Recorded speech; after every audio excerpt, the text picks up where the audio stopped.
रुकिए, वीडियो शुरू होने से पहले एक सवाल। जो इंसान चुपचाप सब सह लेता है, जो जवाब दे सकता है फिर भी नहीं देता, जो रो सकता है फिर भी मुस्कुरा देता है, क्या आपने कभी सोचा है भगवान उसी से सबसे पहले क्यों बात करते हैं?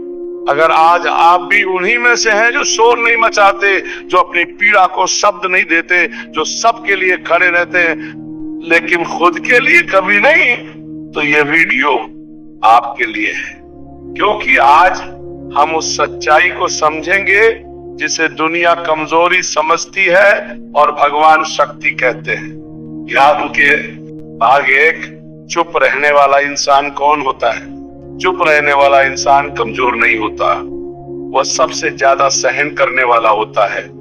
वह जानता है कि अगर बोलेगा तो रिश्ते टूटेंगे, वह जानता है कि अगर जवाब देगा तो बात बढ़ जाएगी, इसलिए वह चुप रहता है। वह हर बात का उत्तर नहीं देता, हर चोट का हिसाब नहीं रखता, हर अन्याय का बदला नहीं चाहता। वो बस इतना चाहता है कि शांति बनी रहे। लेकिन यही चुप्पी दुनिया को भ्रम में डाल देती है। लोग सोचते हैं ये तो कुछ बोलता ही नहीं, इसे क्या फर्क पड़ेगा, और यहीं से उस इंसान पर बोझ बढ़ने लगता है। याद के भाग दो, चुप्पी कमजोरी नहीं गहराई है।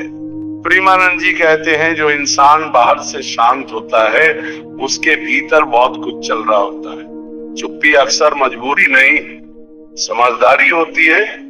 हर लड़ाई लड़ना जरूरी नहीं, हर बात साबित करना जरूरी नहीं। जो इंसान चुप रहता है वह भीतर से देख रहा होता है लोगों के इरादे, रिश्तों की सच्चाई और दुनिया की असलियत। और यही देखने की क्षमता उसे भगवान के करीब ले जाती है, क्योंकि भगवान भी शोर में नहीं शांति में बोलते हैं। यहाँ उनके बात थी, भगवान शोर करने वालों से नहीं सुनने वालों से बात करते। भगवान हर किसी से नहीं बोलते, भगवान उसी से बोलते हैं जो सुन सकता है। जो इंसान हमेशा शिकायत में डूबा रहता है, जो हर समय सवाल ही सवाल करता है, वह सुन नहीं पाता, उसका मन बहुत भरा होता है। लेकिन जो चुप रहता है, जिसका अहंकार कम होता है, जिसका दिल विनम्र होता है, वही भगवान की आवाज धीरे धीरे उतरती है। कभी किसी घटना के रूप में, कभी किसी इंसान के शब्दों में, कभी किसी टूटन के बाद मिलने वाली शांति में। याद के भाग 4, चुप रहने वालों की सबसे बड़ी परीक्षा। चुप रहने वाले की सबसे बड़ी परीक्षा ये होती है कि कोई उसकी पीड़ा देख नहीं पाता। वो रोता भी है तो अकेले में, वो टूटता भी है तो बिना आवाज के। दुनिया कहती तू तो स्ट्रांग है, लेकिन कोई ये नहीं पूछता तू कब से स्ट्रांग बना हुआ है। प्रेमानंद जी कहते हैं जो सबसे ज्यादा सहायता है वही सबसे ज्यादा तैयार किया जा रहा होता है। याद के भाग 5, भगवान चुप रहने वालों को क्यों चुनते हैं? भगवान जानते हैं किस इंसान में कितना सहन है। जैसे किसान हर बीज को एक जैसी जमीन नहीं देता, वैसे ही भगवान हर आत्मा को एक जैसी यात्रा नहीं देते। जो इंसान चुप रहकर भी सही रहता है, जो कड़वाहट नहीं पालता, जो दर्द में भी करुणा नहीं छोड़ता, भगवान उसी को गहरी जिम्मेदारी देते हैं, क्योंकि वही इंसान टूटकर भी कड़वा नहीं होगा। याद के भाग 6, चुप्पी के भीतर होने वाला परिवर्तन। जब इंसान चुप रहता है तो बाहर की आवाजें कम हो जाती है। धीरे धीरे वह अपने भीतर उतरने लगता है। अपने डर, अपनी इच्छाएं, अपनी सीमाएं सब सामने आने लगती है। यही भीतर उतरना भक्ति की शुरुआत है।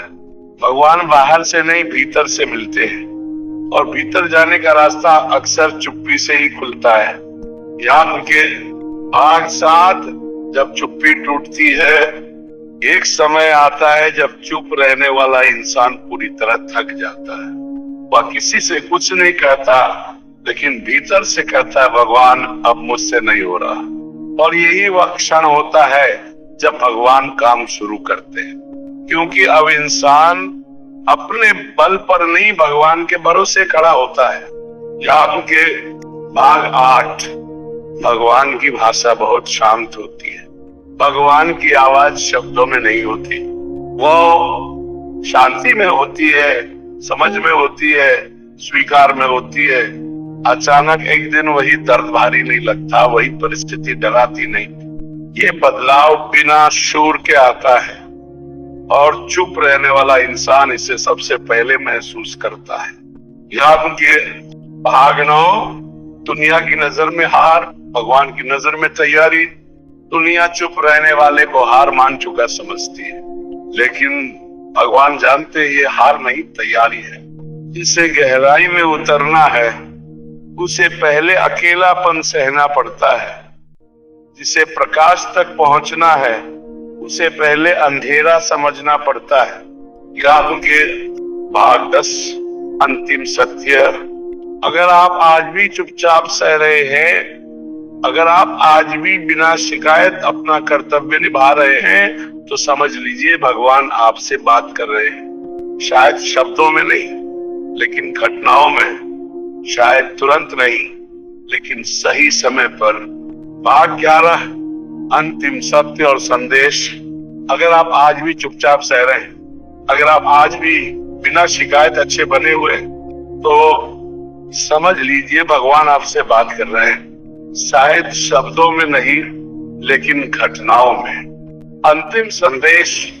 अगर ये वीडियो आपके दिल की उस जगह को छू गया हो जहां आप कभी किसी को नहीं जाने देते, तो समझ लीजिए आप अकेले नहीं हैं। कमेंट में लिखिए और इसे उस इंसान तक पहुंचाइए जो चुप रहकर सब सह रहा है, क्योंकि कभी कभी भगवान सबसे गहरी बात सबसे शांत इंसान से ही करते हैं।